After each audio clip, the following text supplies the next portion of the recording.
নিজেদের ভোটিং পাওয়ারটা নিশ্চিত করার জন্য একজন দলীয় রাষ্ট্রপতিকে তারা বিবেচনা করছে।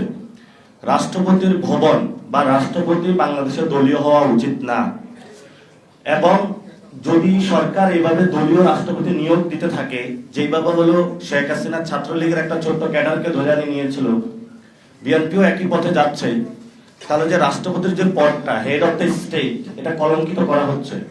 যদি এই কলঙ্কজনক অধ্যায় চলতে থাকে, আমরা একটা সময় দাবি তুলব যে রাষ্ট্রপতি হলো ডিরেক্ট ভোটিং এর মাধ্যমে হতে হবে। রাষ্ট্রপতি কোনো দলীয় ব্যক্তি হইতে পারবে না, রাষ্ট্রপতি কোনো পরিবারের হইতে পারবে না।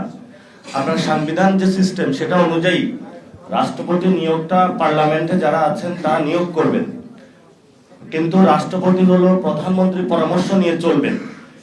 এখন আমরা দুইটা বক্তব্য পেয়েছি। রাষ্ট্রপতির নিয়োগের ভার কে হবেন, স্থায়ী কমিটির একটা মিটিং বসলো, সেখানে আবার একজনের কাছে ন্যস্ত করা হলো।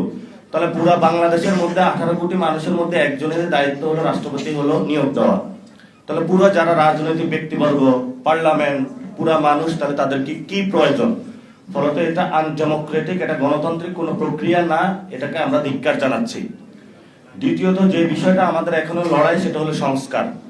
জুলাই সনদ বিএনপিকে বাস্তবায়ন করতে হবে। বিএনপি যতই কথা বলুক না কেন, এটা বাস্তবায়ন করব না, সেই পথ আমরা বিএনপিকে দিব না। তারা সংশোধন কমিটি বানিয়েছে, বিরোধী দলকে ধন্যবাদ যে তারা সেটাতে অংশগ্রহণ করে না। এটা ঐতিহাসিক একটা রাজনৈতিক সিদ্ধান্ত নিয়েছে, এবং যেহেতু এটা সংসদে হয় নাই, তারা সংশোধনী কমিটি বানিয়েছে, ফলত আমাদের এই লড়াইটা এখন রাজপথে চলে এসেছে। রাজপথে ইনশাল্লাহ আমরা সংসদের সামনে উপস্থিত হব। যেদিন উপস্থিত হব ওই দিনে বাংলাদেশ ইনশাল্লাহ জুলাই সনদ বাস্তবায়ন করে ছাড়বো ইনশাআল্লাহ। জুলাই সনদ কেন বাস্তবায়ন করতে হবে? প্রধানমন্ত্রীর খায়েশ হয়েছে, 10 বছর দেওয়া হয়েছে, ওনার 15 বছর থাকার খায়েশ হয়েছে। এই নির্বাচন প্রক্রিয়া, সেটা উনি স্বচ্ছ প্রক্রিয়া বিশ্বাস করেন না। আমরা বলেছিলাম যে গত 17 বছরে শুধু বিএনপি অথবা জামাতের নেতাকর্মী হওয়ার কারণে কেউ বিচারালয়ে গিয়ে বিচার পায়নি। আমরা এটা আর নতুন করে দেখতে চাই না। সেজন্য আমরা বলেছিলাম আলাদা সেক্রেটারিয়েট কমিটি করতে হবে, সেক্রেটারিয়েট বিল্ডিং থাকতে হবে বিচারালয়ে। সেটা করাও হয়েছিল, কিন্তু বিএনপি সরকার এসে বাতিল করেছে। প্রত্যেকটা জায়গায় আমরা আনডেমোক্রেটিক সিস্টেম দেখতে পাচ্ছি, অগণতান্ত্রিক শাসন ব্যবস্থার দিকে যাচ্ছে।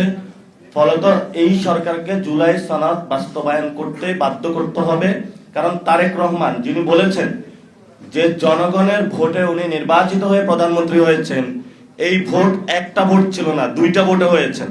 ফলত একটা ভোট মানবেন আর একটা মানবেন না, এই সুবিধা আপনাকে অত দেওয়া হবে না। যেটা সত্যি বাংলাদেশের মানুষ ভোট দিয়েছে, আপনাকে ওইটা মানতে হবে। যদি না মানেন, তাহলে যেই গদি জনগণের, সেই জনগণের গদি জনগণ ফেরত নিয়ে নিবে।